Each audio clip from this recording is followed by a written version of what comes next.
Call this meeting to order of legislative at 5:30 p.m. on Monday, August 19th, 2024. Commissioner Teacher, would you mind praying? Heavenly Father, Lord, we thank you so much for the blessing to get to come together, Lord, and hopefully do your will, Lord.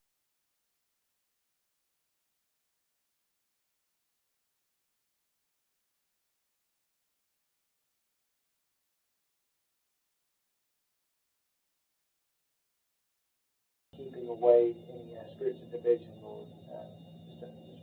Make my tongue good, make me speak in the right way to people, Lord, and just love every single person in the room, Lord. Just say, amen. Amen. All right, Commissioner Show told me he would not be able to make it tonight, so I have a motion for approval of the agenda. I would like to add one thing to maybe a J under new business,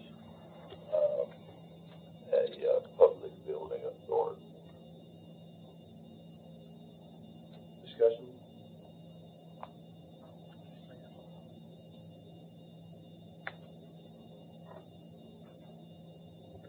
All right.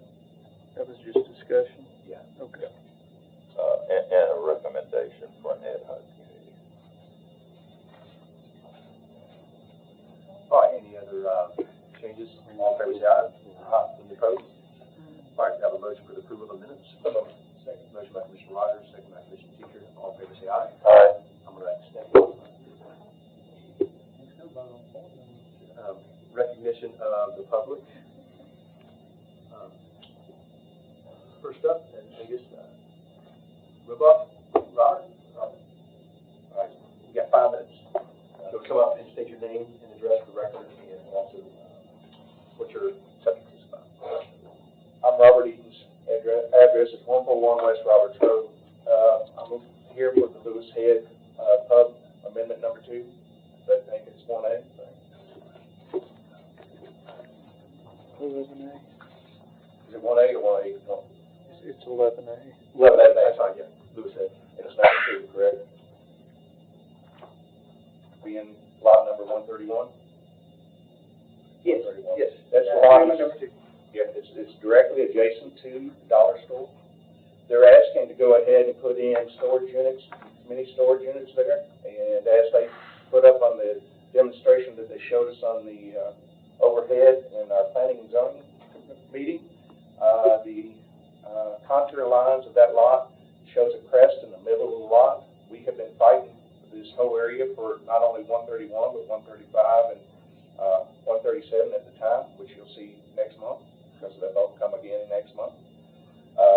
These lots are draining back towards the residential areas of this neighborhood. This neighborhood has a big flooding issue that goes on, and there's been members of the Planning and Zoning Commissions came out and taken extra pictures. I have submitted some of the photos for you, including the photos of May 8th, where we had a big flood, and it almost took out my driveway and then my neighbor's driveway, and it went all the way down to the others. There is 4 houses beyond my house. Those people are either on spring water or well water. There is no city water out there, so everything that drains off this goes directly into their lots and for their drinking water. And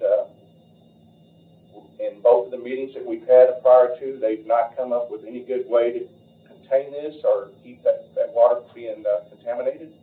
And that's what I wanted to be addressed and understood as we move forward. Really, that's all I've got. Thank you, sir. Appreciate your service. All right, next up, Brad Rowell. Good evening. I'm Brad Rowell. I live at 152 West Roberts Road. Lived there for 9 years. I serve for Sumner County Governor, Deputy Sheriff here in Sumner County. I also serve as your fire arson investigator for this county. I've watched traffic up and down that road for 9 years since I've lived there. It's increased exponentially since the Dollar General was put in. We didn't want it, but it's there.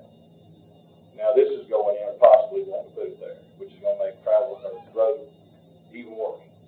More people up and down that road every day. You know, I'm out in my front yard a lot watching cars coming through that I've never seen on that road before. I understand people travel, people change vehicles, things like that. But people live there. That road is designed for people to live there, not to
James?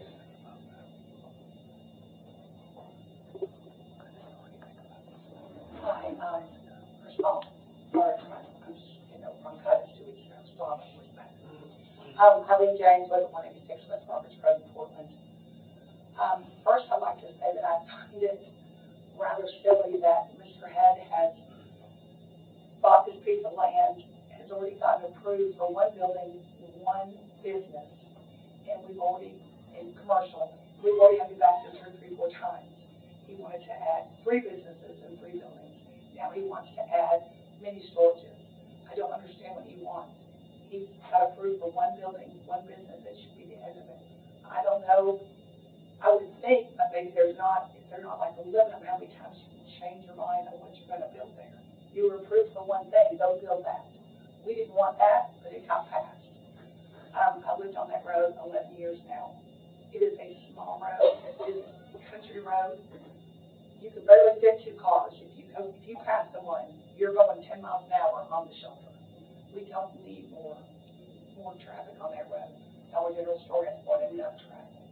From what I understand, Mr. Head owns property on the other side, sitting right on 109. Why can't he build over there? If he wants mini storages, build on 109. But this has already been approved for one commercial business, one building, and that's it. And I think that's the way it needs to stay. Obviously, we're going to keep coming back to these meetings, but it's taken up a lot of y'all's time to discuss this over and over again every time he wants to change something. I think it's ridiculous and ought to be over. So many times we've got to quit. But we don't need extra traffic. We don't need the people speeding up and down our roads. We've got kids that live on that road. It's the country. There's animals that run around. I mean, someone's going to get hurt. And like the other gentleman said, there's a lot of new cars I've seen on that road that I've never seen before. And that intersection is dangerous enough with just the Dollar General store. We don't need more traffic with a bunch of mini stores. Thank you very much. All right, that concludes our other comments. The chairman has none for the county mayor. No report, Mr. Chairman. All right, full business. Discussion on, we're a year out. This has been on our agenda about the Hendersonville Library, dual ownership, and trying to get stuff done in a timely manner. Mr. Law Director, I think this is in your court as far as like what the last response is from Hendersonville on this and what our options are moving forward. Yeah, I've communicated with the city attorney for Hendersonville, and we're basically at a stalemate. They don't want to acquiesce to deeding the property over for us to take over the maintenance, and really have not provided any kind of alternative solution. So we're at an impasse. So it's going to be the commission's decision as to which direction they want to go. We've got certain bills that have been paid over the past year, which we've been sitting on. I'd have to get with the finance director for the total amount on that, but we were sitting on those pending the outcome of this, and I don't see anything coming. So it's going to be a commission decision on how you all would like to proceed as far as trying to get the money, trying to figure out some way to get this property either deeded to them, could possibly require some sort of court action to have somebody interpret the roles of the parties involved in this 50-50 ownership to enumerate exactly who's going to do what.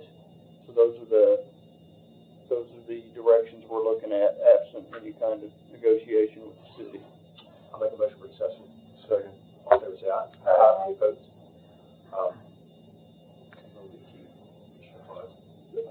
This is a bad marriage, and there must be a legal remedy.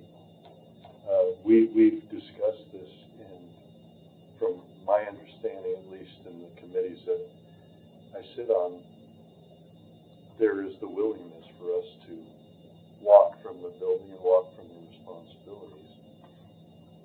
And I think because they're not budging, they apparently want the library. If we do a quitclaim deed to the property and any responsibilities,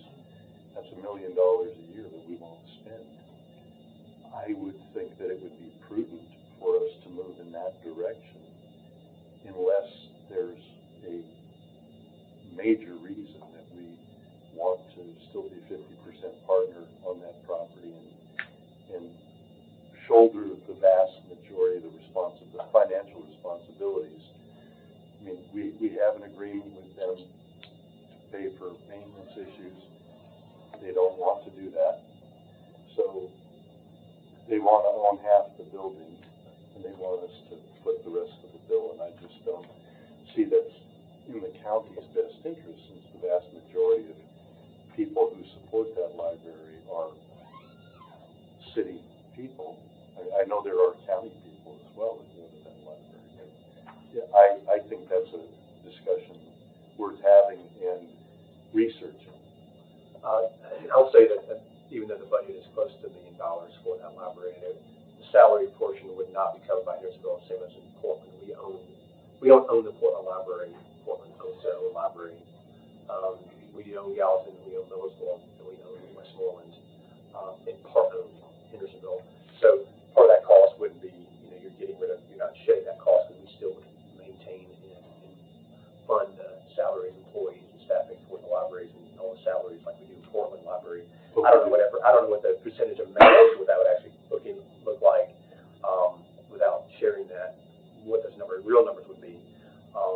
It's been an interesting dichotomy of conversations of I know County Mayor asked that we put this on the agenda last August, and we put it on in September. Like, okay, here's a problem. I mean, we're still trying to solve that problem. If it is like, we just want stuff to not break the library and not get fixed and go months and months or years. I mean, the geothermal air conditioning was broken for over 2 years. That's what I was told, basically. Just when it's fixing because everybody's doing this, and they just kick the can down the road. Here we are, unfortunately, a year later, and the can's being kicked.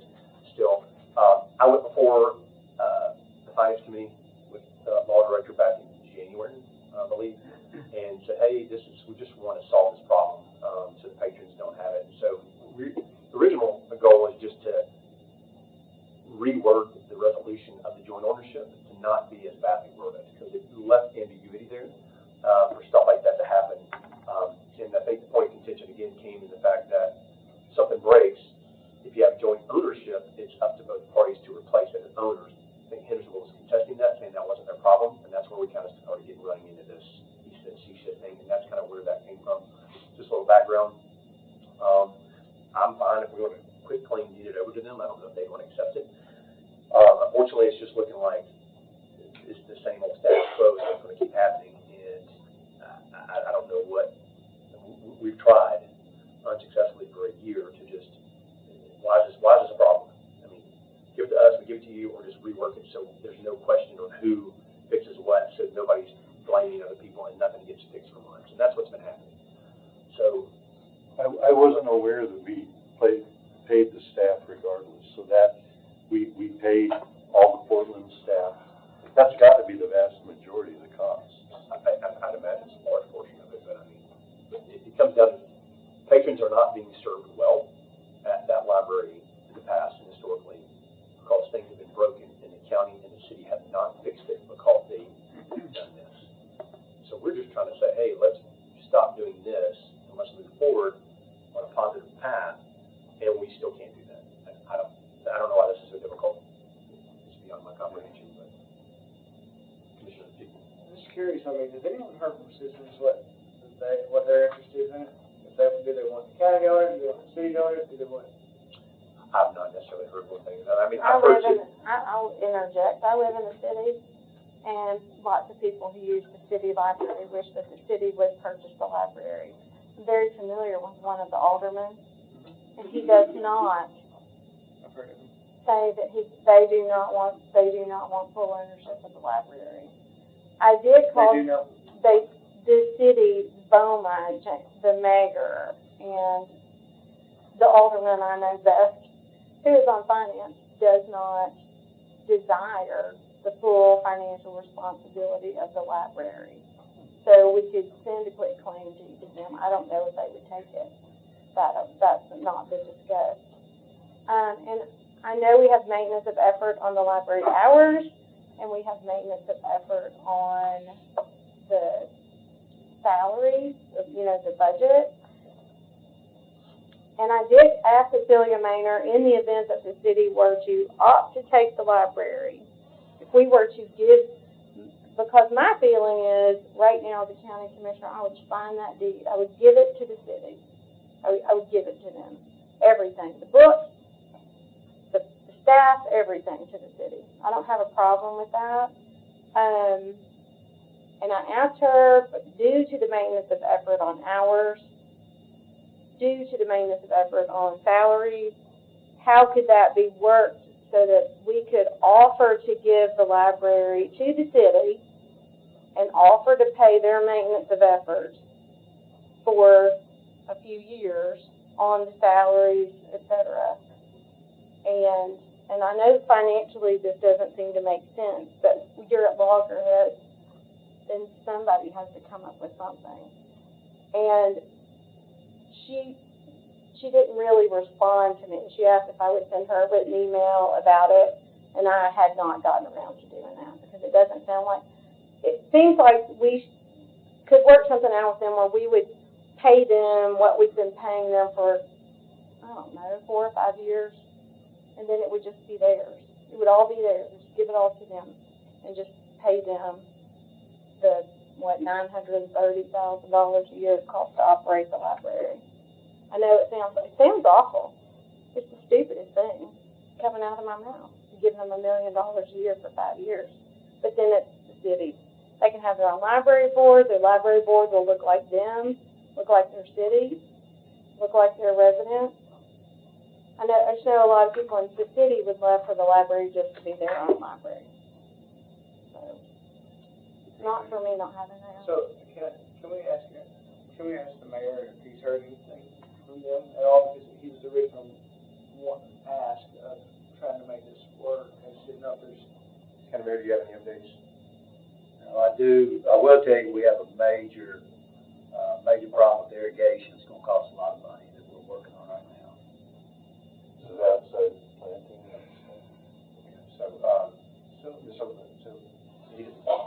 I got a couple more questions. So, like,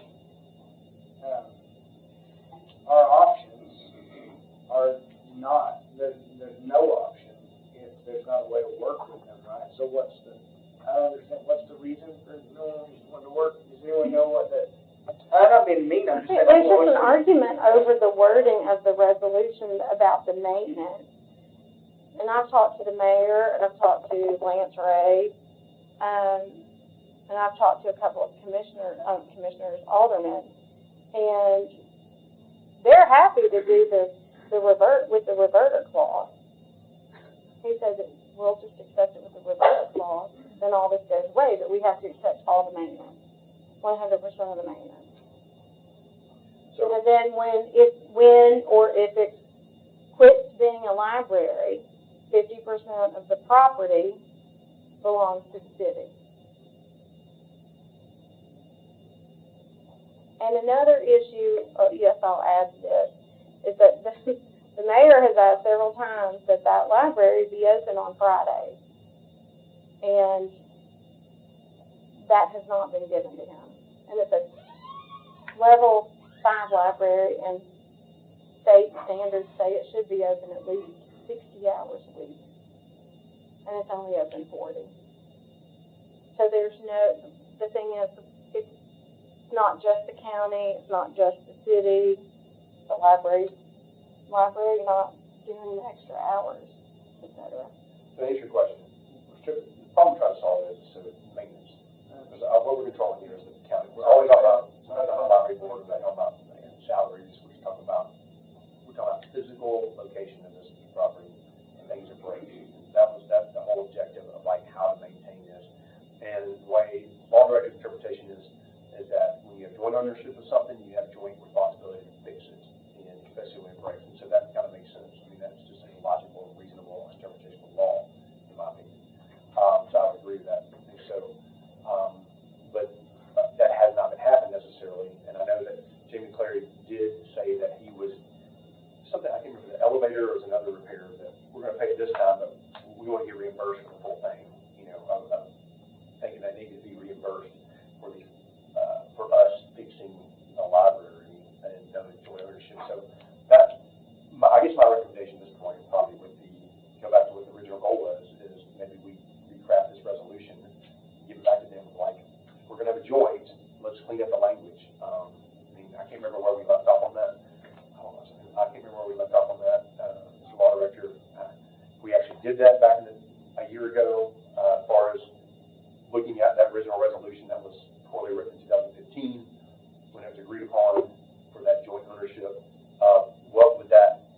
cleaned up language look like to just say, hey, we're gonna have joint ownership, we just need to have a clear delineation of what this means? I mean, I can't remember. That's what started all of this. I know it is, but do we ever present that to them? Yes, I believe we were trying to create some sort of workable arrangement, and it spiraled into this. But the feedback we were getting, like at the January meeting, was that they're not going to pay anything. That's pretty much what I interpreted, that was our responsibility to pay for these costs for necessary repairs that were in the large dollar amount, such as the elevators, and even understanding who was responsible for what part of what was going on out there. I believe there was a backflow preventer issue that had to be addressed. There might have been some flooding out there or something like that. And fire suppression. So, and then to the mayor's point, there's future needs that need to be addressed, and the way things stand now, the perception is that the county's going to pay the money and the city will enjoy the library. And that's what we're trying to get around.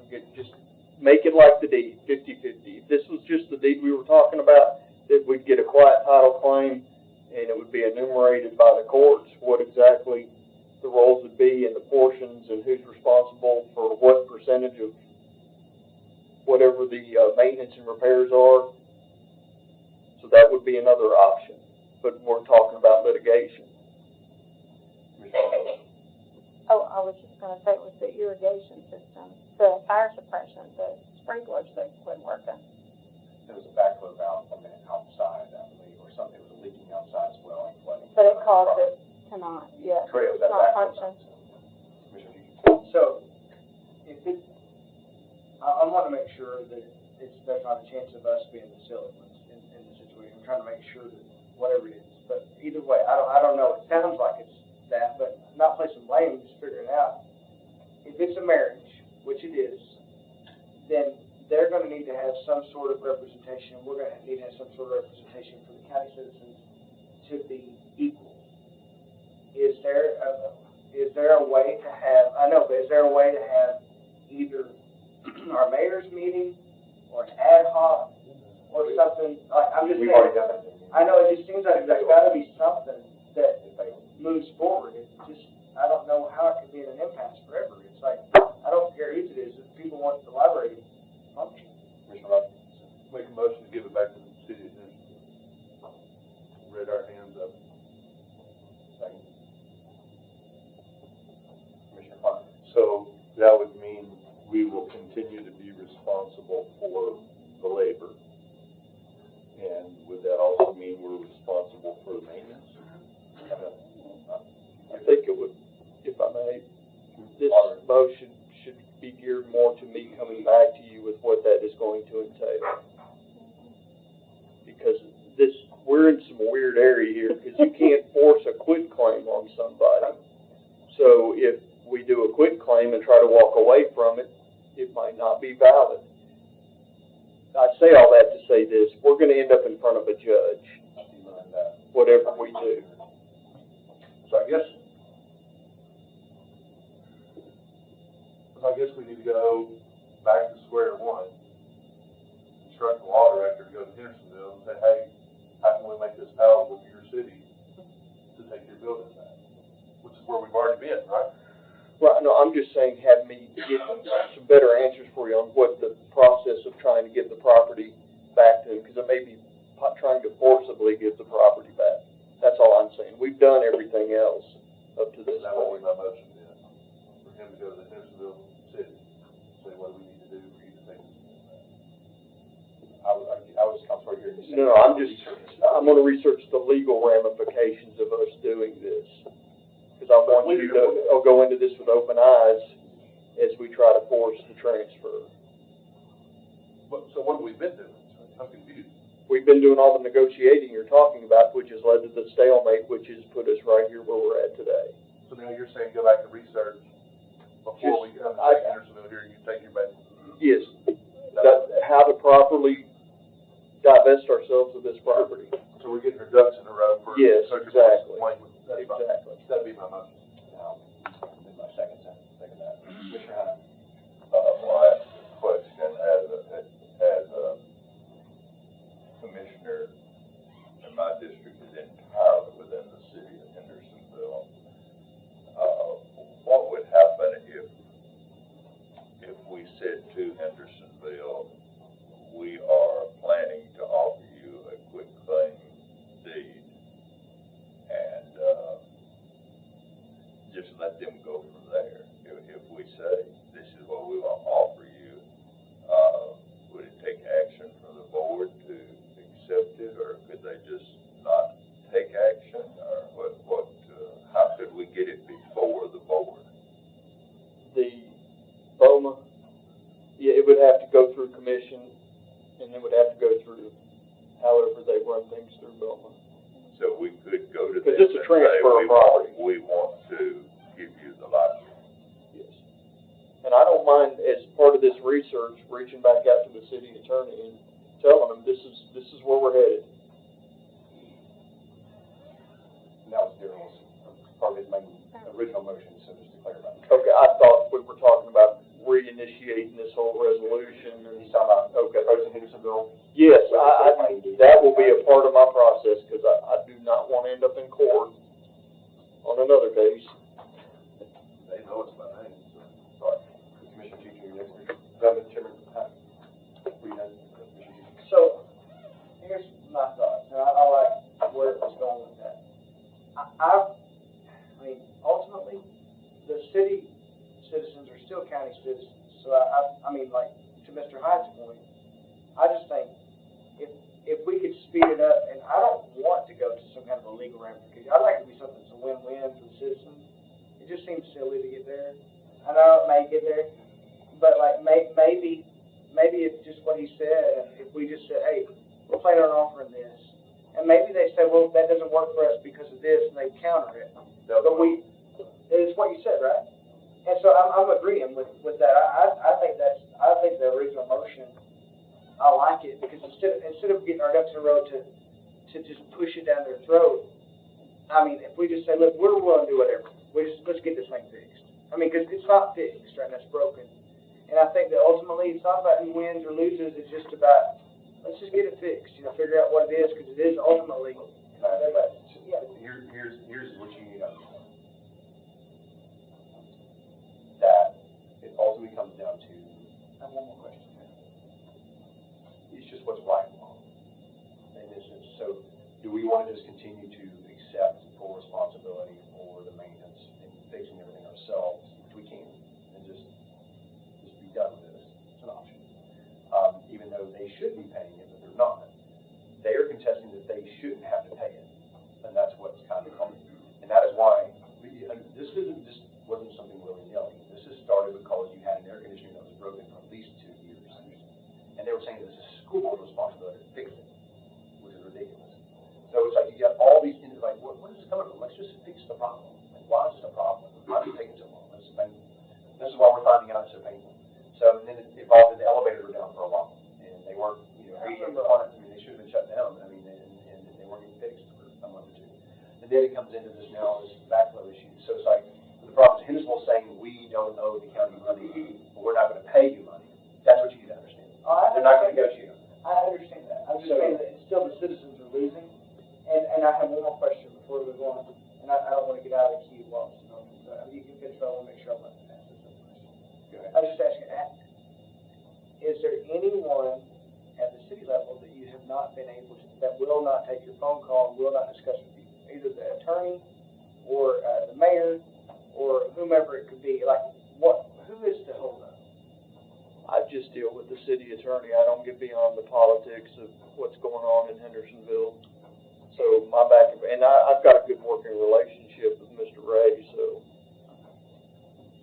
Okay, so I think we're still back to that. But I think at some point, even in a bad marriage, you got to find a way to figure it out. You know what I mean? So it's like, I don't want to. Well, right now we're fixing the problem. We're still paying for it. I mean, we're doing it. We should be doing it. So we're going. To your motion, to research giving the library to the city. Will that be similar to how Portland is? Portland owns from the grass to the walls, and the county owns the inside. Is that how you want it to be? They have all of them. Yay, good. Okay. Well, I just want, I didn't, so you want them to have a The staff carpet and the light bulb. and the staff? But yeah, the staff is. Portland owns everything on the outside, the county, everything on the inside is the county. Talk about the books. The county furnishes the books. The property, the staff, I think it needs, for whoever's watching. I've never read that. I mean, the building, Portland owns the entire building inside and out. But the county runs, Yeah, the county staff. right, and that's, so to be clear, is that what you want, or you want to give staff and everything to Hendersonville? Or the 100% of responsibility? That's what I wanted to be clear about. That way they can have control of the hours they want to operate. We don't get into a landlord-tenant act like we talked about 6 months ago. They can have it. And that's also where it gets messy because of the maintenance of effort on the hours and the.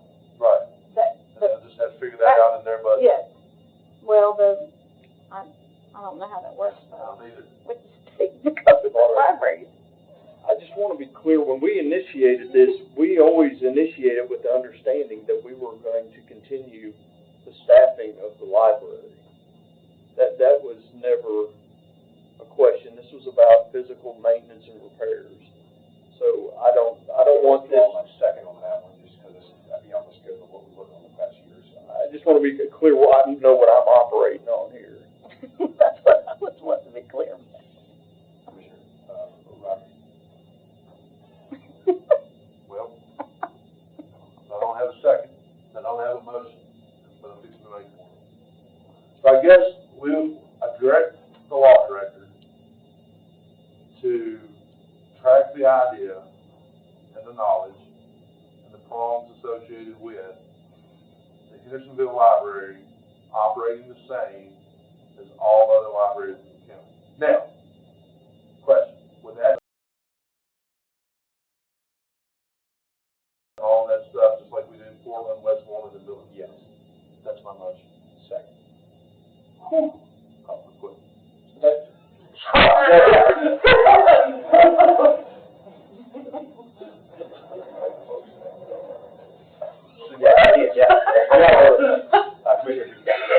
puts it back, I think I just heard that, I'll make sure that's correct.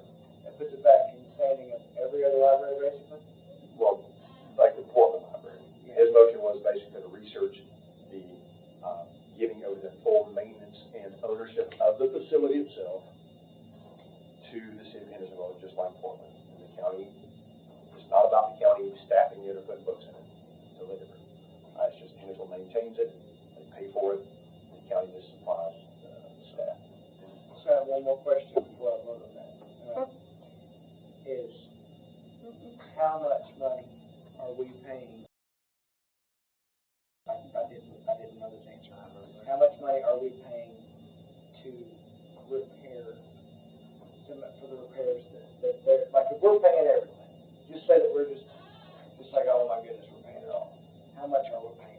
I don't know, I mean, the AC being broken and fixed, I don't know what the cost of that was, I don't have the dollar amounts, the elevator being fixed. I'm gonna interject, it's still not that easy because when we had the rain in May, Portland Library flooded, our maintenance went and repaired that library. So if you will have to.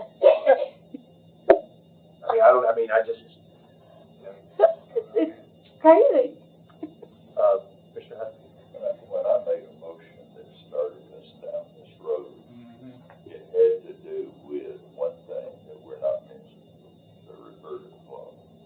Correct. That's what bothered me. If we are doing all of the financing of maintenance and personnel and everything, then I resent whether it's Hendersonville, Gallatin,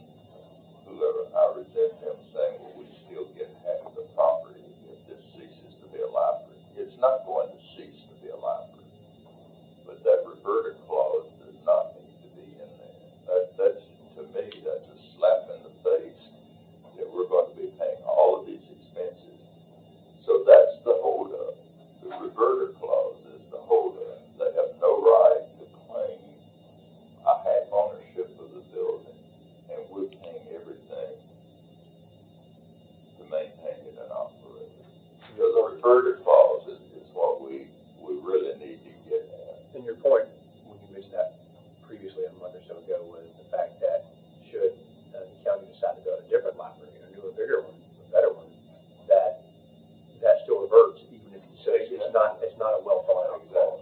So, the reverter clause is the problem. And Mr. Law Director, didn't you say that they? That's where it all stopped. When I told them that the holdup was the reverter, and that's where I was told I was gonna get any back and forth, that they wanted the reverter. Did you explain to them kind of? Oh, yes. Terminology, position on that, or thoughts like it was? Yes.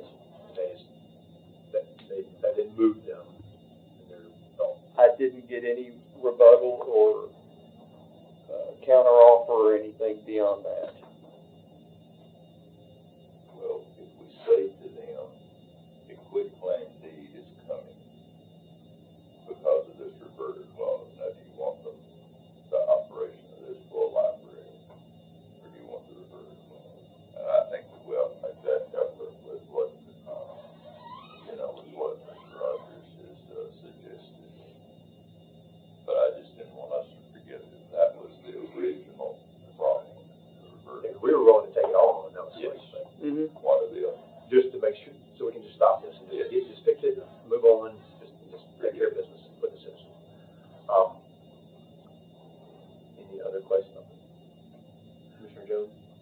I was suggesting, based on what Commissioner Hodges said, the reverter clause being the issue, could you do what he just said, another quick claim deed's coming, but because of the reverter clause, but then also satisfy them with the reverter clause by saying, after X amount of money is spent towards the maintenance of this, that reverter clause goes away.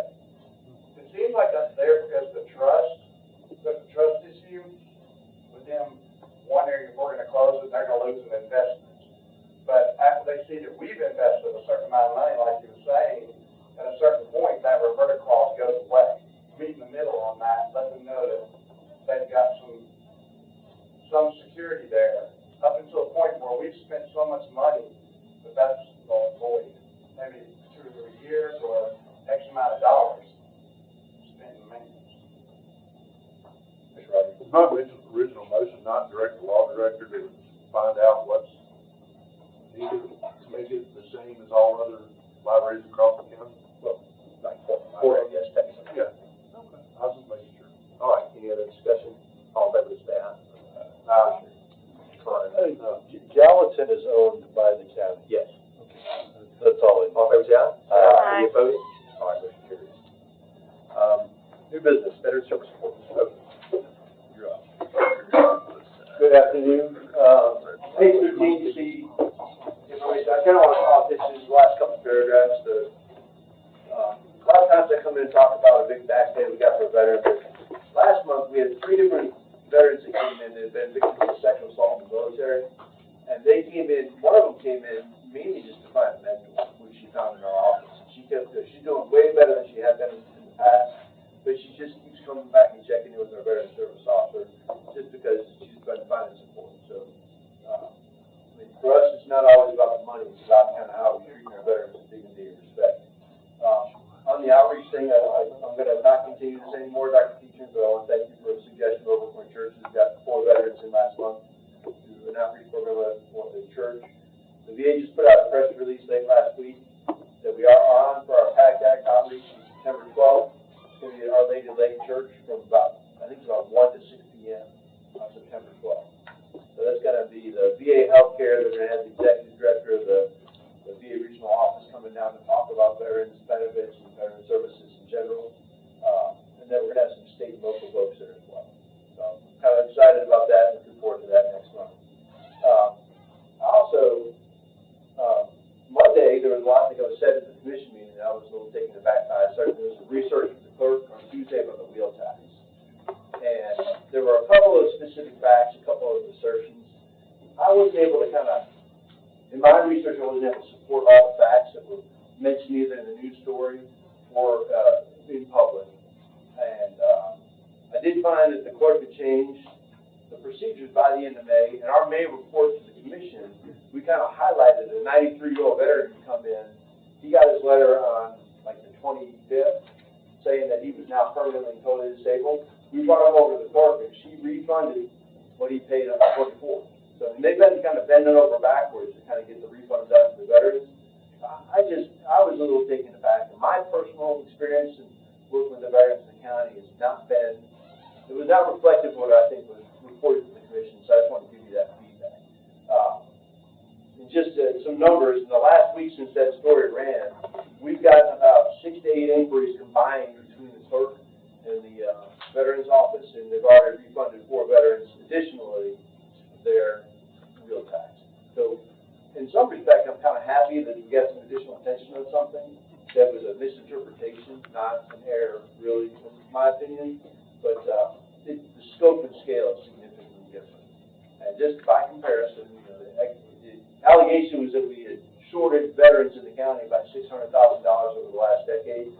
I mean, when you compare that to the $90 million just in compensation and pension and cost avoidance that the Veterans Office plus the clerk were able to get back to our veterans in Sumner County just last year, I think that kind of puts in perspective that we don't necessarily have a problem.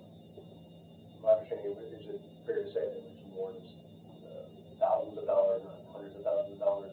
I mean, probably not even $10,000. Just for that. I just want to tell you that, I eat breakfast every Thursday with a large group of men. Most of them are veterans, and they are hugely supportive and fans of our veterans director. They think he's done a super job. Everybody needs to hear that when they are doing a good job. I appreciate it. And honestly, I haven't had the chance to meet with this particular veteran, so I'm kind of going to try to reach out and just touch base and see if there's something we can do. But in terms of an apology or any other kind of action like that, I'm not sure it's going to be warranted. I would like to meet with him before anything like that. Because he seems like a good guy with a good heart. Like, heart's in the right place, maybe get a little ahead of the message.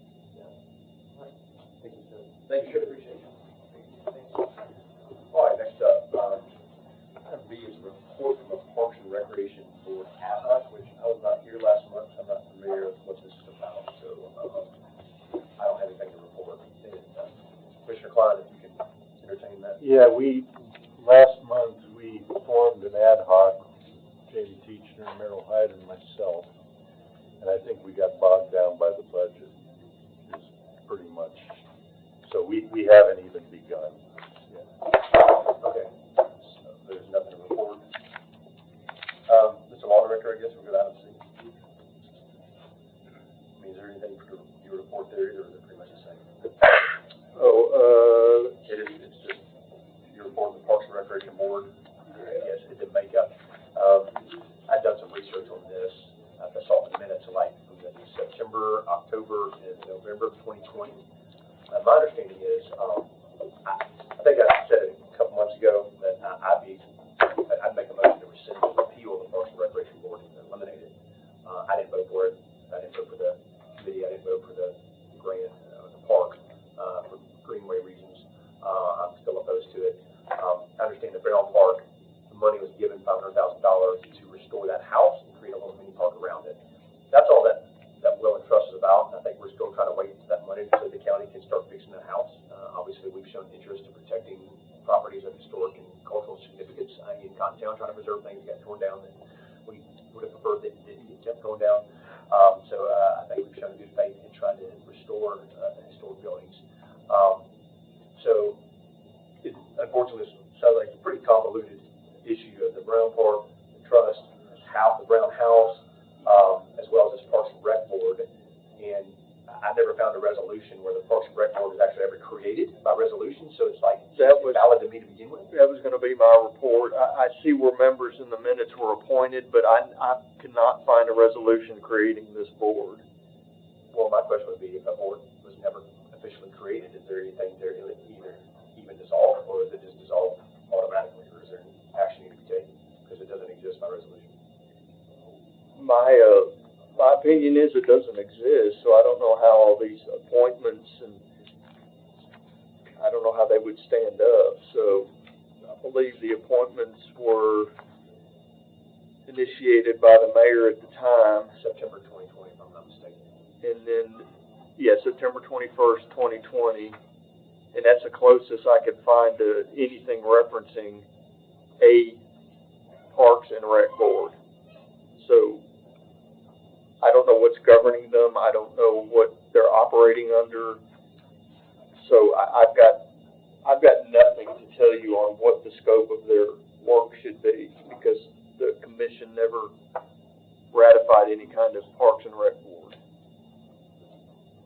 So if your question to me is what happens with the memberships in the ad hoc, I don't know how something can exist when the parent organization doesn't.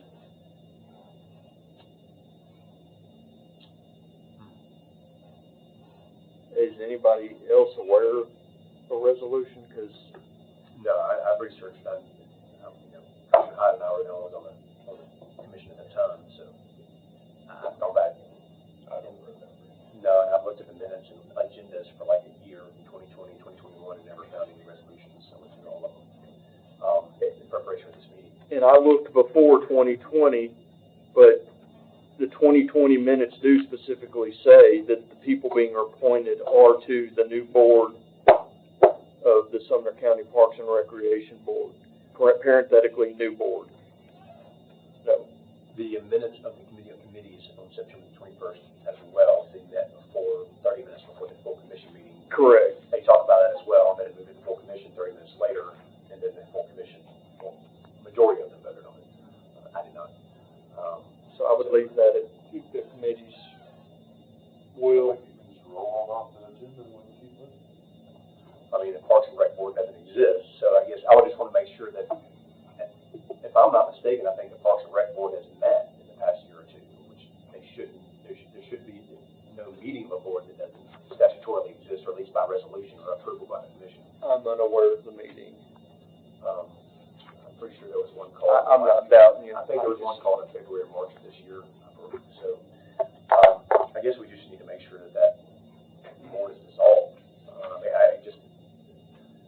Maybe I'll make a motion for you, Mr. Law Director, to look into that and come back with us, maybe on a recommendation on the best step forward of just you telling them that they're invalid, don't meet, because I mean technically you can't dissolve, or if we need to come back to resolution. And when did you say this meeting occurred? I'm pretty sure it occurred this year. I may be mistaken. I'm thinking February or March. I got to go back and look. I'll pull them up. Commissioner T. Has anyone reached out to anybody and said, hey, do you have any documentation that you're, I mean, There's a lot of minutes. minutes. I know there's minutes of it, but is there, say, can you show us a resolution or when it was? Yes, voted in? they've done that. That exists, and they've researched it, and it exists. They've already reached out. I know, I'm just saying, I just didn't know if there's maybe some other, I'm just trying to be due diligence. And the only records are going to come from the clerk's office or the auditor's office, for the commission. Any other questions or discussions, or Commissioner Fun? So moving forward, the ad hoc of the three of us, we should make the assumption that there is no Parks and Recreation. Yeah, And there never was. I'd make a motion for the dissolution of the ad hoc. Second. All right, all in favor say aye. Any opposed? All right, that carries unanimously. So dismiss that. But I know that we still have the issue of the Brown house and the will of Mr. Brown. He gave $500,000 for that house to be renovated and for a park, I guess, whatever that less than an acre it sits on, that he called a park in his will, to go towards the county maintaining that one building. That is a separate issue from whatever the school board is trying to do. So the way I see this is what we're trying to do as a county is to obey the spirit and will of the law, and this will to actually, where's the funding? This school board was given that money, I guess illegally or inappropriately, because the county, specific money supposed to come to the county for that. I do know that there was an MOU that's invalid that was presented by the previous county mayor and the school board director because the county commission never ratified that, and that committed the county to both a contract and a monetary fund, which the county mayor can't do that. The only county commission can do that, and the county mispresented at that time is invalid as well. So we're really stuck. The only thing we legally can look at is the will for Mr. Brown at $500,000, and we passed a resolution in April of this year to the school board, hey, okay, give us the money, and we still haven't gotten it yet. So I think that's really where we're moving to on this, is how do we do this park/house on less than an acre of land, I think, and correct me if I'm wrong. It's 0.8, so yeah, a little less than an acre. What's the next ramifications on how do we get that money from the school board, because they have to give it to the shed for that park, so we can obey the law. It seems like they're obfuscating and keeping us from obeying the law. Again, this takes us down to the legal route. We do have an issue, though, if the property is county property, the house, yeah, there is a duty to maintain, so I'm not sure what's happening with the building. So, anybody know what's happening maintaining that building, since we're supposed to be maintaining it? I don't know. I do know that, I think the volunteer thought up on it, like they broke into the house during the search for Sebastian, and one of them got injured in it, so I think it's not secure at this time, or there's entrance and, the ability to, get in there, I think. And so there was somebody, I think, broke their leg, in that building, and so, that's a liability issue, so I think it needs to be secured, but I make a motion, from a law director to, reach out to the legal counsel of the school board and saying that, they have a legal obligation to put those funds over, and, Isn't Jim on it? Right now? I don't know if it's in there right now, but I know that it's, a part of this Parks and Recreation Board resolution. Commissioner Clark? Well, there's several issues with the house, obviously. Was this topic in Janot's? It has been. Is it now? I think it got moved to old business, so it may still be on there. Yeah, I don't remember. So, I just don't want to double dip in the committee if it's already there. is this in committee or not? Does anybody know? Commissioner Jones may know. Commissioner Jones, is this in general? It is in general operations, just as a recurring, check on progress, but it was left in the legal hands of the law director to pursue that. That pipeline's coming back up in legislative, because now we've reached the point where they're not answering 3 times now for the request. So you guys need to press it forward to get an answer. Commissioner Rogers? Well, I'll second it if that's where we need to go, but legal should be able to talk to another legal department in the county. But I don't have a problem making the motion if that's the way we need to go. So to direct legal, or that's your motion, I'll second. It was my motion, so I'll second it. Just to help him out of order. Instruct council to move forward, because we passed this resolution in April. Legally, it's what it says. I don't understand why that is a problem, but we're looking to fulfill obligations of this contract, and we're not able to do it because it's a holdup. I think we just need to, send a letter or say, hey, we need this to happen. So, is there any other discussion? I have one question. Mr. Sittler, do we have access to the house, or is that easement gone? So as far as the codicil goes, the house is supposed to be county property, and that's what's supposed to create its own part. But it's landlocked by the greater 80 acres. Well, I think that's jointly owned by the county and the school. Okay, so we would have every right, because we... Yeah, and Tennessee doesn't recognize being landlocked, so some sort of easement would have to be provided for to gain access if that were the case, but I don't think it is. So it is, there's no doubt it's county property. Yes. Do we have a key? No. Can I make a motion, we just send the, sheriff's office over there, open the door, and then, put new locks on it? I don't think. All the people say that. Be under the purview of the county mayor. I don't think it's, Or custodian, somebody could ask me to do it. just so it doesn't get dilapidated if it was left, that's all I'm saying. Well, it probably needs that front door fixed, because Yeah. it was kicked in. I just don't want critters living in it, and, whatever it is, I don't care who's it winds up being, I'm just saying, keep it. Yeah, so I'm gonna modify my motion, and so it's to have law director press forward legally, but I also want to, ask that you and Gen Ops would bring that back, for the September agenda back on Gen Ops. Okay. As far as moving forward the Brown Park and that property and what can be done to just Save it. county mayor can do it, so just go to the property, so just secure it and let's get on with it, so that's my second. All right. Before we vote on that, I just think it's very important that we secure it. I don't care whose it is, I understand. I mean, like ASAP, because we're right there on school property. I don't want, there's a million things going through my mind right now, and I don't want to. Of the liabilities. It's ridiculous, and so I don't care whose property it is, just, can we make sure that it is secured? Something like that, as soon as possible, like before I don't want to go through 2 or 3 cycles of. Government's not gonna get to it. Yeah, it's just like, I don't want some kid getting taken in there and hurt. You understand what I'm saying? I'm going down all these roads and things, and so that's what Commissioner Clark.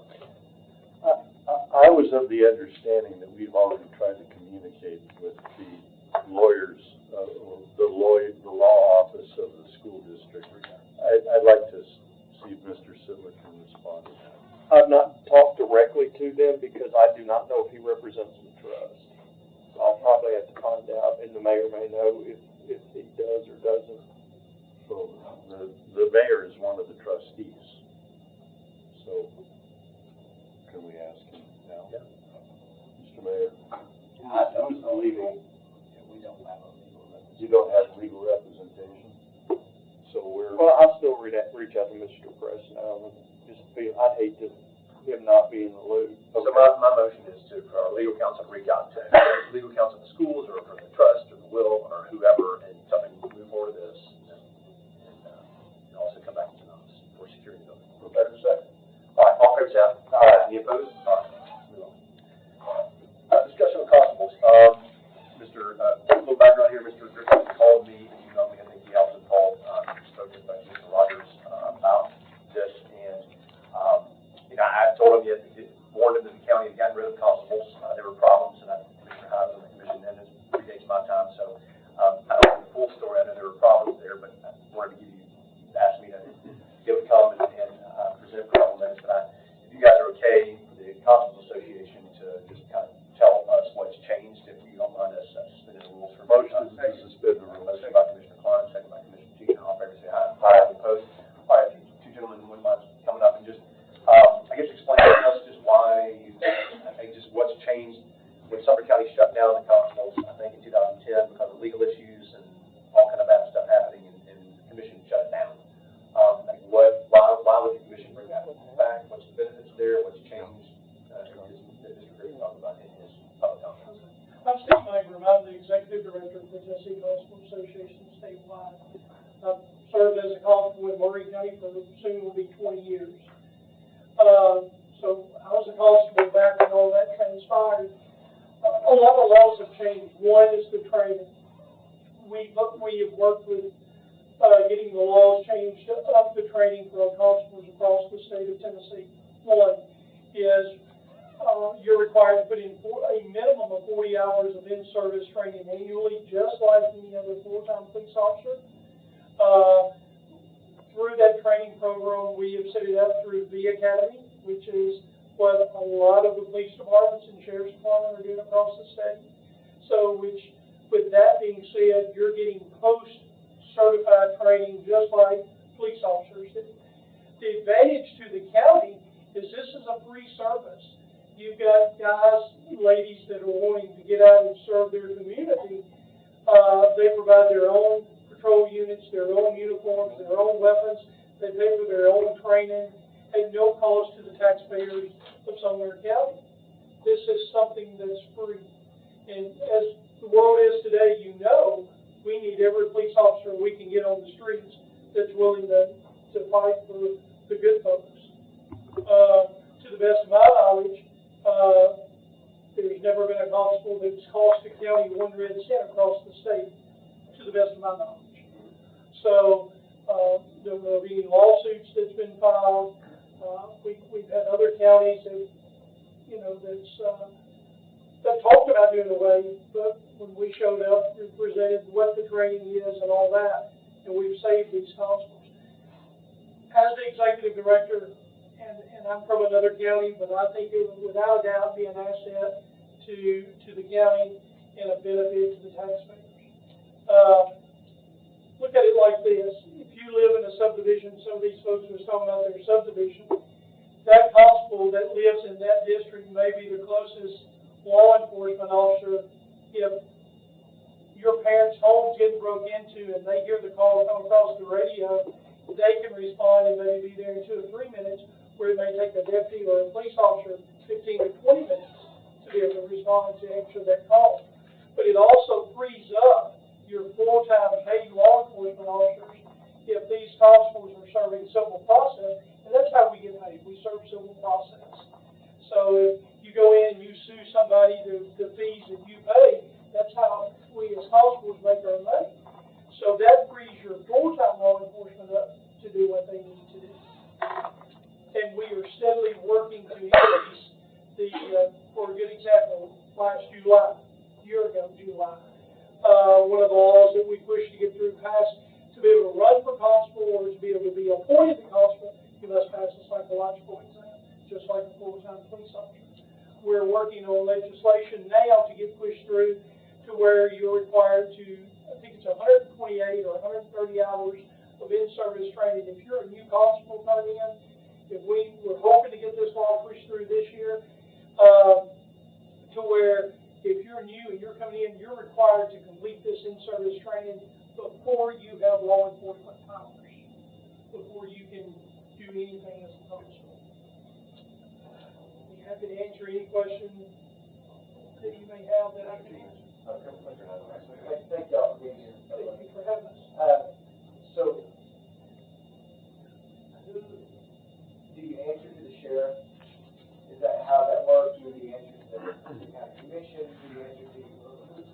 Who do you answer to? Here's the deal. Who do you answer to? It's kind of like we're elected just like you are as county commission.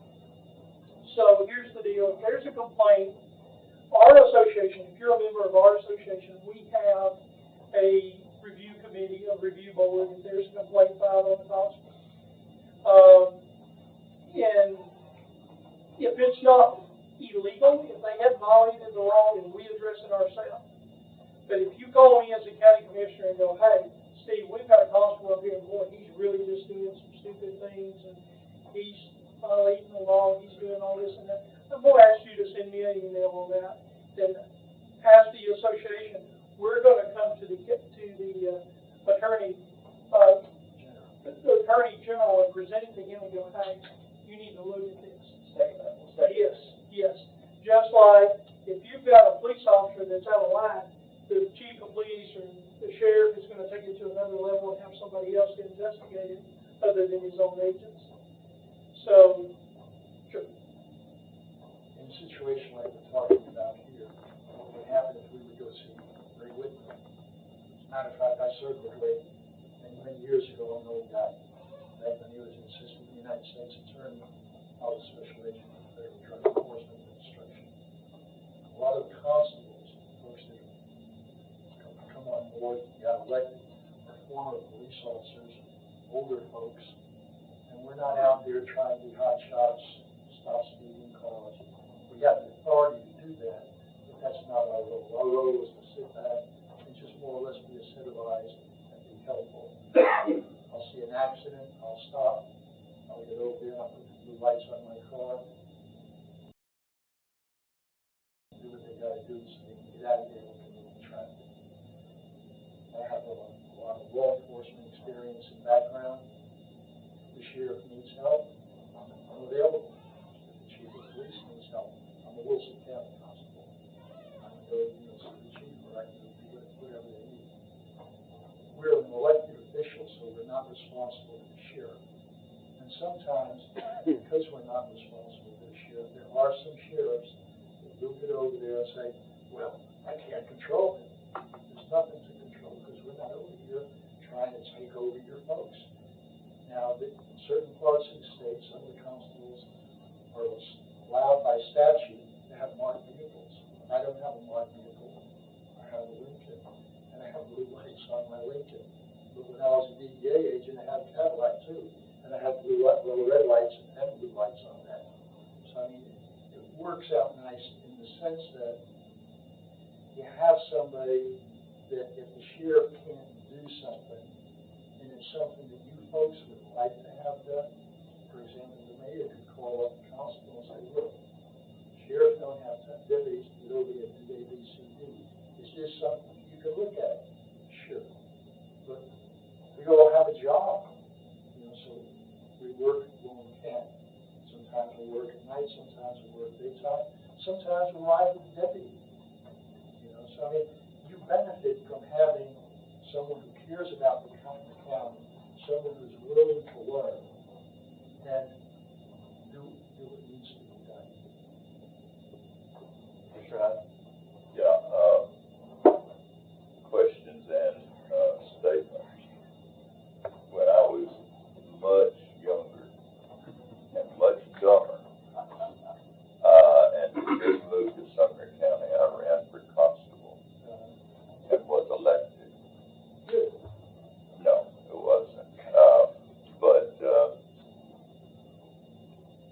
really didn't know what I was doing. I don't even know why I ran. But in any event, at that time, these are the problems I see. At that time, we could write citations. And we had a notorious, you still can? Yes, sir. Yeah, because I had a citation book and I wrote citations. But we had a notorious, the problem is constables are elected from a particular district, like I was in Hendersonville. We had a notorious constable from Upper County who would come down to Hendersonville on the main highway here and write tickets because he didn't have to go back and be elected in his district in Upper County in a rural. I say he was pretty popular there, but he wrote citations down here or down in Hendersonville. And you're right, we didn't get paid. We weren't under any kind of supervision. I turned my citations in directly to the clerk who ordered people to court. I had to go to court and testify and so forth. But money that would have gone to the county was being paid to constables in the form of fees from the citations or the work of the court. So what would you say about that as far as how things have changed now, going out of your district? I mean, purposely doing things like that to create a problem. Each county is different. For example, where Steve works, there's 11 districts that you have. They have 11 constables. I'm in Wilson County. We have 25 districts, and I have 5 districts. We only have 5 constables in the county. So I mean, this is something that you folks will set up. We work with the sheriff. We work with the local police. We work with federal agencies if they ask us to. And we work with commissioners in the county. Now, in our county, like you were saying, the sheriff draws the fees. It has a section within the sheriff's department. They really do nothing but get over there and go out and serve papers. So I don't serve papers. But now if an attorney or a person asks me to serve papers, I can do that. I'm more or less, I consider myself a set of eyes. In other words, if I'm in a grocery store and something goes on that I feel that I should step in, I will step in, but I've been trained to do that. Now, in our training, we tell the constable, you have not been trained to do that. And this is different than it used to be years ago. We tell them, it's better for you to just be quiet, be eyes. Because when they leave, the police are going to need a good witness. You can be that good witness. And just because you're carrying a gun doesn't mean you have the right to get over here, pull that gun out, wave it, and scare people. You don't pull a gun out unless you get ready to use it. You don't use it unless you work the way we train you. We have training. Now, in Middle Tennessee, I'm on the board of directors. I work with Steve on that. In addition to having the normal 40 hours of training that we have, we also have, every October, we have 40 hours, but we do it in Columbia. And then we have a yearly conference where we have training there, and the conference is free. We charge $100 a year because they give out a little card that identifies you as a member of the association. It gives you the free conference there. A lot of the folks who like to have it around Pigeon Forge, they bring their families. It gives everybody a chance to come up. We hear about the problems that you have in different parts of the state. We try to work it out. But we always try to work it out in conjunction with the local council. Because even though we're just an elected official, not responsible to nobody, we have to be responsible to the folks that we serve.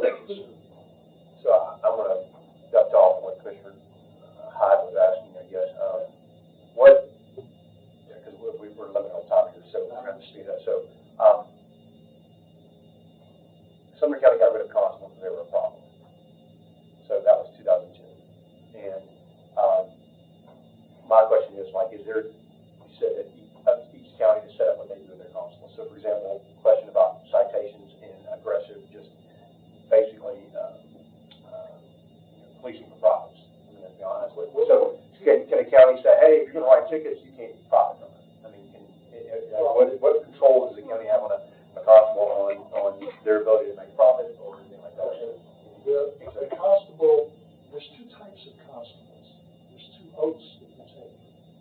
One is as a law enforcement officer, and the other one is as elected official serving papers. Basically, the constables more or less go along with what the county wants them to do. So can the county prohibit a constable from writing? Well, I don't know that you can prohibit them. Can the county prohibit a constable from profiting from writing tickets? So, if you're serving documents, okay, for the county, because the court would be the one that would serve you, the state has set a fee for that. So we would get $2. Yeah, that's what I was. $2. And for the fee, I hate to say it, it's not worth going back to your house 3 times. You see where I'm coming from? Most guys aren't going to do that. People are people. You're always going to have somebody that's an idiot. I've served all over the United States as a law enforcement officer. I was an assistant attaché to the American Embassy in Mexico City, and I can tell you this: a lot of cops are wonderful people, and there's always a few that are screws. Yeah, that's why we got. But you have a way to get rid of it. You got a district attorney who presents it to the local court, and the judge handles it, and you can kick it. Good, discommission it.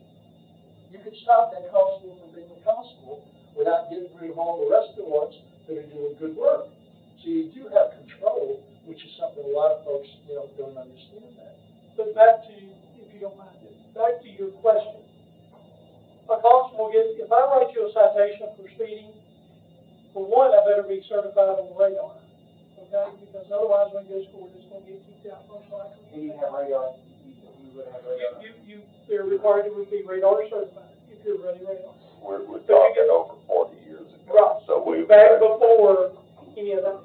But if I write you a citation, I'm going to get $2 off of it if you're found guilty in court. But the county's still going to get the court fees. We only get the $2. So just to give you an example, I'm not making money on tickets. In the last 15 years, I may have wrote 5 tickets, but it was because it was a have-to case. But I have to buy that ticket book to write the tickets out of. The county don't furnish that. So really, today's world, it's a lot different than it was back then because you're not going to profit. And let me say, I didn't make any money. I donated my money back. Being an educator, I've donated it to schools. But I will tell you what I'm seeing, and I'm seeing this all across the state of North. You're seeing folks that are wanting to give back to their community. That's why they're wanting to do this. It's not to get out there and be Rambo and police and do all this and that. I want to get back to my community. You're seeing constables work ball games for extra security. You're seeing, I'm seeing constables, especially over in East Tennessee and some in West Tennessee, that are going to schools, that are working there as SROs, volunteering their time there. just to have extra eyes at the schools. Commissioner, who provides you your post commissioner? Are they post certified? They're not post certified, we just So offer. where's the authority to write the tickets come from? The statute is a state statute. We have the same authority as a police officer. But do you have powers to arrest? Yes. We have full powers of arrest. And where does that come from? The state. The state gives you that authority. We were constitutional officers until they had the, was it 78? When they had the reform. Yeah, I got this one back in my business card. Tennessee constables are officers of the Tennessee judicial system as prescribed by the state constitution. I'm waiting to read these cards. Can I have? Yes, how about that? Who are sworn body, we are body, peace officers with full powers of arrest, and here's the Tennessee code. And the thing is, we're not out there trying to go out and be Rambos. If you have a constable who's a Rambo, I understand the problem that you folks had years ago. Do we know the history of what happened? Do you remember, Mr. Hunt? I think it was just like this constable, then he actually was from Westmoreland, that would come down to Hendersonville, I'd write tickets, thinking he could go back and get elected there, and things like that. If I can say one more thing, and then we'll you will continue. Another thing that's changed, under the state law, to be able to have this power, you also have to submit all your training. There's only 3 associations in the state of Tennessee that's recognized by law to certify you that you completed your in-service training. One of them is Tennessee Constable Association, East Tennessee Constable Association. That's in state law that you must, to be able to have your police power. That moved in 2002? That's, oh yeah, it's been since then. And then We're working right now to get over here and get 128 hours of training for all the constables that have completed all of their training. because that covers the same amount of training that you have for special deputies. So we're doing what we can. Mr. Clark? Who determines how many you have in the county, and what would be your recommendation? County commissioners. County commissioners. See, you folks control in that sense. Yeah. And then if you have a problem, like you folks had years ago when you cut it out, you know, it's like throwing the baby out with the bathwater. If you have a deputy, for example, here, and he does something wrong, you don't shut down the sheriff's department. What you do is you get rid of that deputy. And you can do the same thing with that constable. All you've got to do is contact Ray Woodley. He will take it before the judge, and the judge can get over here and lights it out. And just like I offered in another county just recently, we were meeting, if you don't. Yeah, I was. And then I'll let Yeah, and we got to get rolling. Yes. Question here, but. If you bring these constables back to Sumner County, one of the things as an association that we can offer, we'll work with these constables, but every year we can email the county mayor, the election commission, and even the DA. Here's a list of the constables that have completed their in-service training that are abiding by the laws of the state of Tennessee. And here's the I do want to let Chris, who actually came and brought this to me. It's about that, but I'll be glad to stay. Mr. Chairman, I'm good with it. Can you, what are your questions? So my only 2 questions are, I'm just a little unclear on one thing. Where do you make the bulk of the money? No, I don't make money. So there's not money. Yeah. Don't you get money from like, If you, say you own, I don't mean citation, I'm sorry, I mean warrant. say you own rental property, and you go take out a detainer warrant to keep them out of your house. Okay, that's $42 is what we get. I think it just changed. And mostly. But that's not costing the county, that's costing the property owner. That answers my question, it really is my service, I get that. Okay, and then my other question, thank you for that, but my other question is, how long are the terms, like, for the 4-year term? 4-year term. And is it coincide with commission and sheriff and that kind of thing? Well, we got 2 years, what is it, 2 years ago? Yeah. Ours is the same as the County sheriff. commission would determine that. Yeah. Every county controls how they do it. Okay. Chris, real quick, because you're a former law enforcement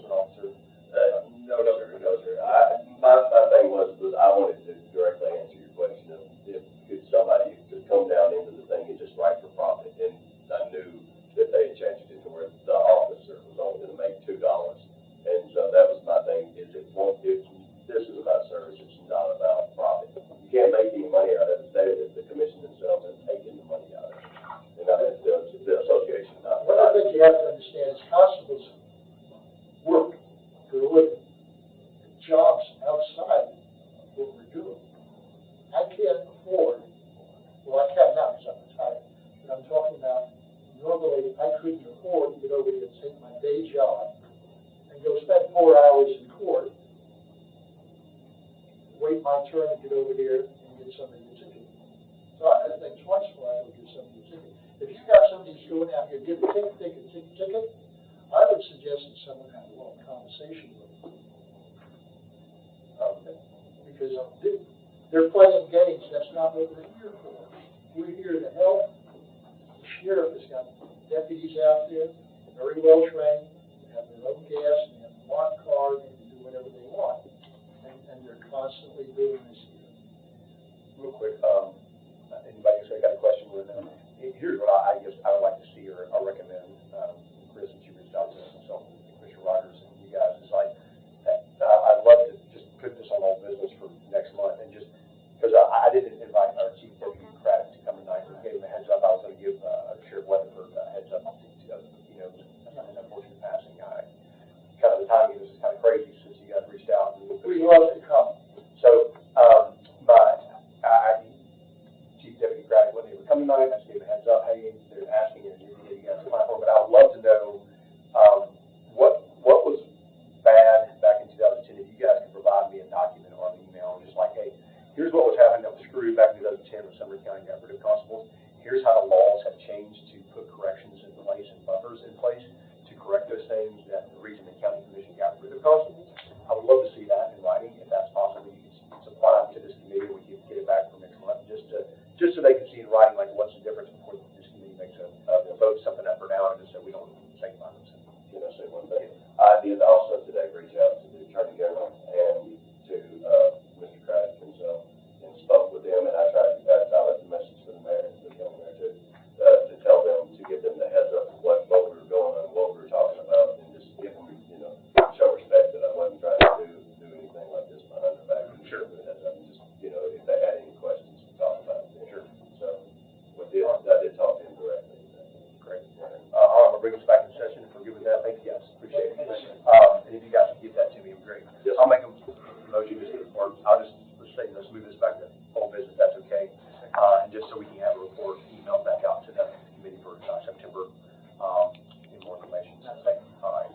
So I guess we don't need a motion, but all in favor say aye. Aye. Any opposed? Shackle Island deed lease.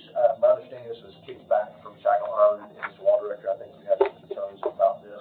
Would you mind going through this?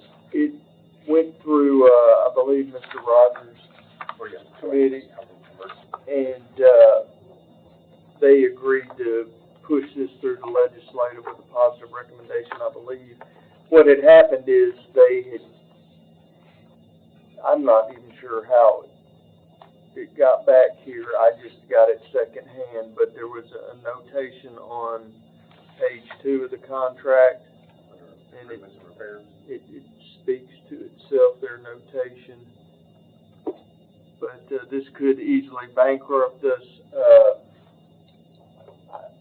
I drafted this with the commission's interest prevailing in this, because it's the county's property, and this is a standard term that's in leases that are property that are rented, albeit this is, I believe, $1 a year. And my recommendation was that it stay in there. I believe a lot of the issues that they have or concerns that they have are already being fulfilled by the county as far as repairs and things of that nature. But my recommendation was to leave it in there. They execute it or not execute it. So this didn't go back to health emergency. It came back basically here for last month. Yeah, came in and put it on. Yes. So for health and emergency, I guess when you guys or general office, whatever, this went through both committees, I guess.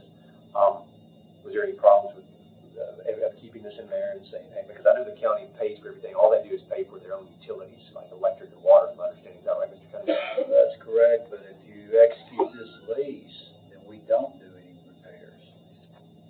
This lease says that the tenant does the repairs, not the county, not the owner. The owner of the property can do whatever they choose to do. This is to protect should something happen that's unexpected. unexpected and unanticipated. And this would be a standard lease, I would suggest, for any county property that's gonna be rented to anybody. So that's my position now. It's up to the committee and the commission. If you want it removed, I'll do whatever the will of the commission is, but, my recommendation is to leave it in there. I know that the county, well, I know that, I believe, my understanding, that could be wrong, that I think there were some plumbing issues at that building. I think Shackle Island fixed it themselves. The county did not fix those at that facility after it was built.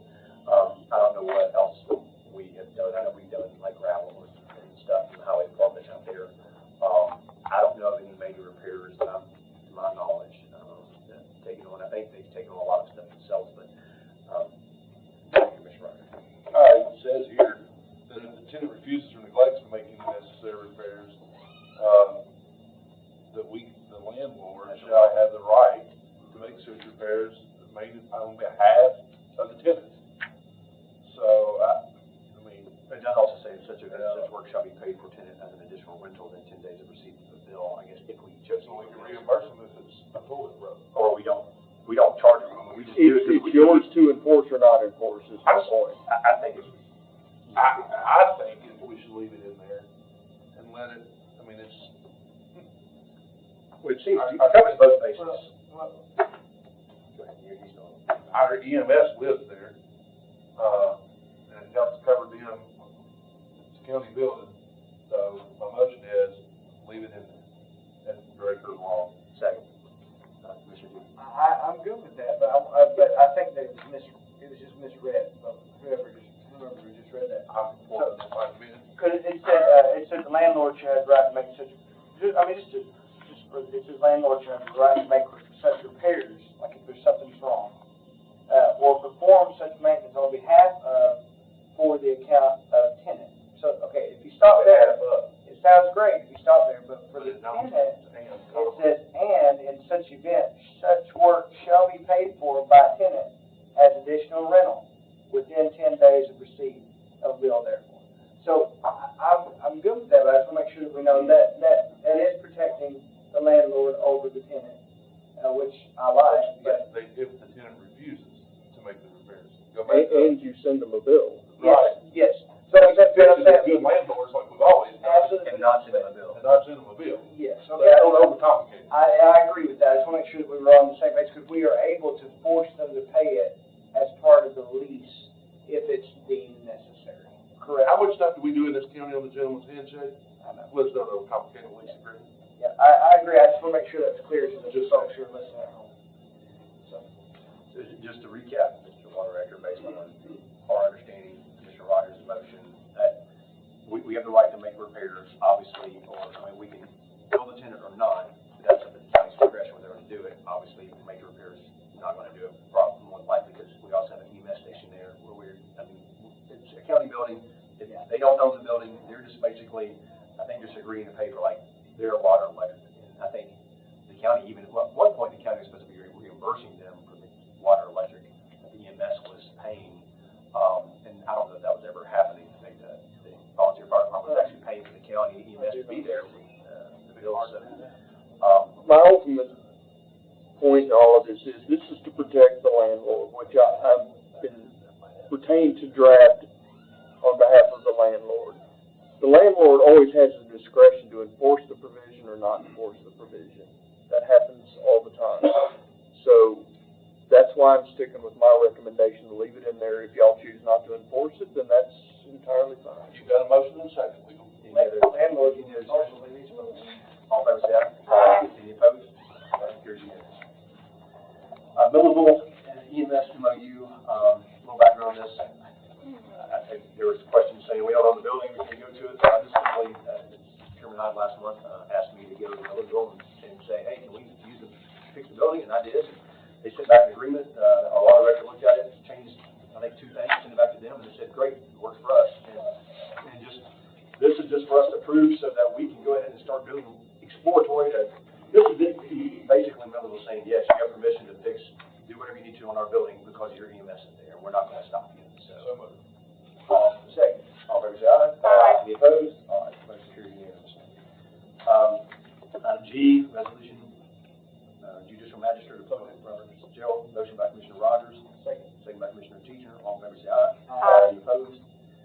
H, resolution, requalification of state of Tennessee three-star program. Mr. Law Director, do you have any comments on this or concerns? I have no input to provide on this point. So, all right. Mr. Buckner, third, you have a second, right? I'll have a second with discussion. Okay, good. Please keep. I've read this 3 times and I'm not sure what it is. Is this a letter of credit that states our fiscal responsibility? What is this? Mr. Cuddy, maybe It's just a requirement of the state for the requalification program, showing our fiscal strength. That's all it is. So it is kind of a credit score. Well, in a sense, I guess you could call it a credit score. Requalification of what? Every year we requalify for the three-star program that's offered by the state. And if you qualify as a three-star county, you get discounts, for lack of a better word, better rates on the CBDG grants and other grants offered by the state. The cities get those discounts as well. Okay. it's a good thing to have. It's a good thing to have. Yeah. This has been going on for a while. I mean, I remember this in the previous commission. 1980. Yeah, I know. So, I hate voting for things I don't know. Yeah. You can Google it, and, Portland used three-star grant to upgrade their historic downtown. Yeah, all right. all right, we have a motion, we got a second, all in favor say aye. Aye. Opposed? All right, goes to the full commission. Resolution gifting Sheriff Weapons Service Weapon to Tammy Wexford. Got a motion? Second. Commissioner Bergeron, all in favor say aye. Aye. Any opposed? Opposed? Item J, Commissioner Hyde wanted to talk about public building authority. This is not complicated tonight. I would just like for the, chairman to appoint, I'd like to be one of them, a committee to investigate Sumner County, being a part of, the, state statute that allows you to have a public building authority. And with the public building authority, you can, be in charge with a group of people of construction and supervision and management of your building program for schools, jails, libraries, everything. Now, we've had some problems in the county over the many years that I've been involved with school buildings, other constructions. The building authority, as I understand it, allowed people like the Board of Education to outline what they would like to have within their school that's being built. They do the design and so forth, but at least there would be an authority to enlighten everyone else as to what is in this building, rather than getting a $100 million high school, as a surprise. We would know what was occurring. If the Board of Education would still be in charge. As a matter of fact, if you read the code having to do with public building authority, it states that no one should be misunderstanding this act, that it's really intended to be liberal in having good buildings within the county. It's just structured to where there's more knowledge about what's going on and people in charge to see that the same quality that is being done here is being done over here. So there, as I understand it, and the lawyer may know better than I do, there are 2 avenues you can go with a public building authority. And I would just like to have maybe a 3-man, 4-man, or 5-man committee, Mr. Chairman, appointed by you as an ad hoc committee to investigate and bring back a recommendation or not of a public building authority. If you don't mind, you had asked me to look at it in this about half a year ago, and I did respond. I do want to kind of just go over some of my notes after looking into this. I know you wanted to offer sort of preemptive awareness with like new school construction, new needs, so the stakeholders, meaning the taxpayers and us as commissioners, aren't surprised with facilities like Liberty Creek that are definitely out of scope and magnitude compared to other facilities. And so after looking into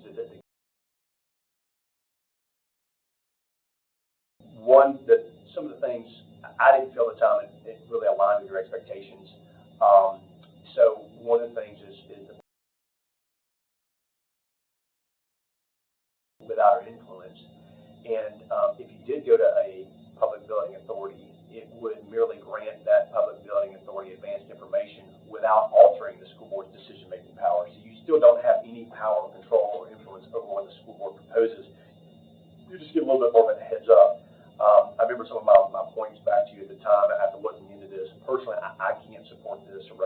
person would be voting against it, for several points. County commissioners cannot serve on this building authority. It takes away the commission's authority they have over all buildings in the county. Like, we don't have any authority over we abdicate that statutory authority over buildings. The county mayor would appoint all the members, and it would almost be like White House Utility District or Henderson Utility District, where that board is an unelected board of bureaucrats that is not directly accountable to the taxpayers. So I could not agree with that plan personally, because I've looked into that, and I think that the statute and the consequential outcomes of a public building authority would diminish the commission's authority over county buildings to execute lease and designate property and all the things that we kind of struggle with a little bit here. That just goes away, and we advocate that authority. But respectfully, I would have to vote against doing that, and I'm not inclined to do a ad hoc for those reasons personally. And I appreciate your comments, and it may be the will of this committee to not follow through. That's why I said I wanted a committee to look at it and study it, and this is not a bringing back a definite recommendation at this time. There's several counties in the state of Tennessee that have a very efficient building system, including the schools, because it's hard for the schools to go under a radar if the rest of the county is doing building through the building authority. But one such example is Madison County in West Tennessee, but there's several places where this has been very, very effective. It may not be for us. I've read through both acts like you have, and I realize the negatives, but I would like to see and talk with some of these other counties, this committee, with people, and just see what they say the pluses and minuses of it would be, rather than our forming an opinion here without really looking at it. So I still would like to have a committee to look at it and bring back, which may be, hey, let's forget this. Do I have a motion to form an ad hoc committee? I'll make the motion. Motion by Commissioner Klein, to have a second. Second. All right, second by Commissioner Rogers. Is there discussion on the formation of ad hoc committee? Yeah, I don't think there's anything so scary we can't talk about it, so I would be willing to volunteer for that ad hoc. Well, let's dispose of creating an ad hoc. So all in favor, say aye. Aye. Any opposed? I'm going to be opposed on that one. All right, so for the ad hoc, Commissioner Hyde, obviously you want to be on it. Commissioner Klein, I think a three-person is good. Is anybody from the, I'll volunteer to be on it, I guess. Okay. So myself, Commissioner Klein, and Commissioner Hyde. Everybody came up with that, so that'll be my appointment for that committee. Okay. Ad hoc. Do we need a motion second for that? No, because it passed. I like that. So yeah, all right. Well, we will, I guess, set a time to get together, try to figure a time to meet and do that. All right, sounds good. All right, that passes. Commission recognition and proclamation by motion and group approved by Commissioner Rogers. Second, by Commissioner Teacher. All in favor, say aye. Aye. Any opposed? All right, carries. Zoning, the Lewis Head Commercial Plaza and PUD Major Plan Amendment Number 2 that we have citizens all come and speak tonight. This is just for documenting purposes, obviously, for the first this month. It'll come to this committee again in September. It does, I do know that it does have a negative recommendation from the Planning Commission, and I was given this packet at our last commission meeting, and I don't, you all should still have it, but I did bring this, and I think the email this as well. You can't have this one though, but Mr. Chairman, I was just going to say, before we move on and prove something else, it's not anything different, but I noticed that Middle College is not included on that list, and I just didn't know if we could maybe make sure they're included. I know they have a valedictorian, correct? It's like, I just feel like that would be wrong to leave them out accidentally. And I know we just voted on it. The Middle College is, like, you can have that as a high school year, so I don't know if that's something. Will you look into that? Do you know who presented this one? I don't know. Dr. Langford gave me the list. Okay, well, Mr. We were going to do this back in June, weren't we? We got deferred, or I think it was in June, is that my mistake? Yeah, and we put it off at the time. sorry, I don't know, I can't answer that question for you, Jamie. I just went off of what was provided by Dr. Langford. I mean, it's not on there. I mean, unless you, I don't know what they'll call I don't know it. anybody there, I just know it's in school here. I'll work at Ball State, I'll be happy to reach out. Just make sure. Well, is there a motion to reconsider, we can bring that back, or we? So, I'll, if I can amend my motion, or actually, I guess it would be a motion to reconsider. All right, motion and second, And all in then, favor, say aye. Any opposed? All right, we're back to. motion to reconsider would be to include middle college in applicant. Second. All right, got a motion and a second, all in favor, say aye. Any opposed? All right, motion carries. Back to Lewis Head Commercial Plaza, Major Plan Amendment number 2. This did receive a negative recommendation from our planning commission. Was that unanimous, Mr. Chairman, Hyde, you're the chairman of the planning commission, do you know if that Lewis Head was a unanimous negative, or is there any positives? I don't remember if it was unanimous, but because of the neighbor opposition, the planning commission tends to listen hard to the neighbors. So this is like the third negative recommendation for this, if I'm not mistaken. Yeah, they've attempted, several different projects. Lewis Head wants to use his property, and I don't think there's a limit to what he can submit. And so he has tried several different things. And honestly, the big problem is the water flow. I don't know how to remedy that. The remedy that the civil engineer has proposed is a pond, like everywhere else. I don't have any other detail, I'm okay. It's a negative recommendation, it's here for docketing, it's just come speak, obviously, on the record. We know they've been able to express their